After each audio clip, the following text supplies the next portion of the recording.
शेतीमालाला अजिबात भाव नाही आहे. आपण बियाणाला घ्यायला जा तर 8,000 रुपये क्विंटलने आम्ही बियाणं घेतलं आहे.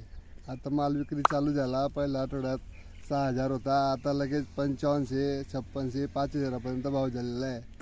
कापणीला एवढा खर्च आहे, मशीनवाल्यांना 250 रुपये क्विंटल द्यावं लागतं आहे. ट्राली ते खर्च शेतीमालाला म्हणजे सरकार पण लक्ष देत नाही आणि सीजन हे पण लक्ष देत नाही. हवामान पण खूपच वेळा हे करतात. पंजाब डाग म्हणतं, गारपीट आहे, हवा आहे, त्यामुळे शेतकरीचं जीवन पूर्ण धाकधुकीतच आहे. त्याच्यामुळे शेतकरीकडे सरकारने लक्ष दिलं पाहिजे एवढीच विनंती करतो आम्ही. यावर्षी हरभराचं लागवड जास्त आहे, त्यामुळे भाव कमी आहे का तर गेल्या वर्षापेक्षा? भरपूर कमी आहे. मागच्या वर्षी विटू 10,000 जात होता, $15. हे गुलाबी हरभरा 10,000पर्यंत होता. आता गुलाबीलाच मागणी आहे फक्त. मग काय विटूला काही एवढं डिमांड नाही आहे. मागच्या वर्षापासून शेतकऱ्यांनी स्टोरेज करून ठेवलेलं आहे. काय भाव मिळेल याची पण हे आम्हाला वाटत नाही.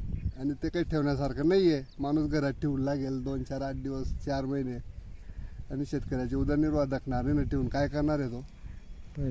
मजूर वगैरे बाहेरून आणावं लागत असेल? मजुराला 2500 रुपये बिगोटी आम्ही देतोय कापून गोळा करायला. त्याच्याकरता त्यांना पण खाण्यापिण्याच्या हे त्या सगळ्या गोष्टींना हे करा येतोच तो. काही इलाज नाही. शेती हा प्रपंच सुटत पण नाही आणि कराशिवाय चालत पण नाही. काय नाव आहे आपलं? माझं नाव ज्ञानेश्वर विजय पाटील करताळ.